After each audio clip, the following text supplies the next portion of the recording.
He's an economist, a historian, a philosopher, and one of the greatest social theorists America has ever produced. In a career spanning 6 decades, he's published more than 40 books and written thousands of newspaper columns on topics ranging from economic history and political philosophy to social inequality, education, and race. His name is Thomas Sowell, and he might be the most important scholar you've never heard of. Born during the Great Depression in rural North Carolina, in a home with no electricity, Sowell was orphaned when he was just a toddler. Taken in by a distant relative, he grew up in New York City's Harlem neighborhood. An unruly teen, he was obviously intelligent and obviously full of anger. The latter initially overwhelmed the former. He dropped out of high school, left home at age 17, and lived in a shelter for homeless boys, where he kept a knife under his pillow at night for protection. The Marines saved him. It wasn't by choice. He was drafted during the Korean War. In the military, he gained habits of personal discipline and developed self-control.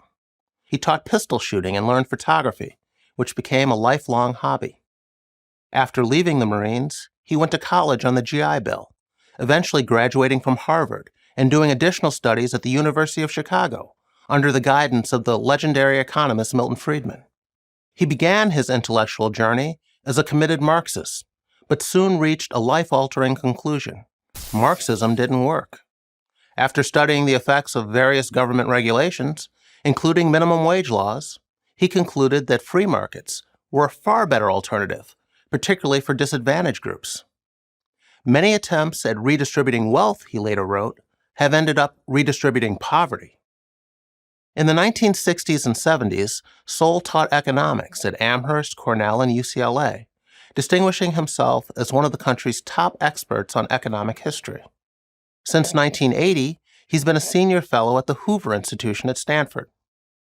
It was around this time that Sowell turned his attention to social theory and political philosophy, writing books like Knowledge and Decisions and A Conflict of Visions, which many consider to be his best professional work. He also began writing more about racial controversies, which is why he's not as well known and appreciated today as he should be.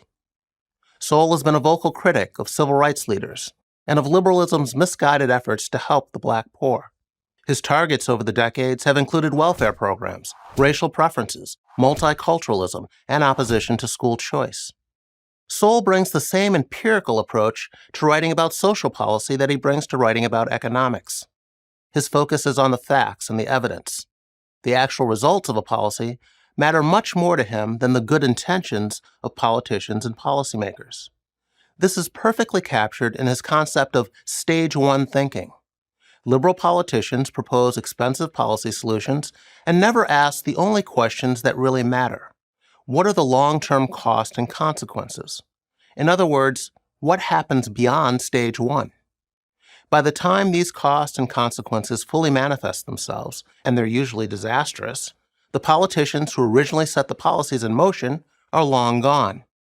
They've derived all the political benefit and paid none of the cost.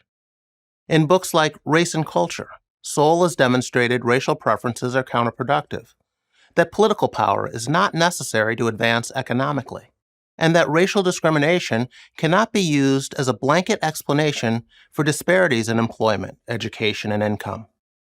He's also shown how a racial or ethnic group's self-development, acquiring certain attitudes and behaviors, has far more bearing on economic advancement than how a group is treated by society at large.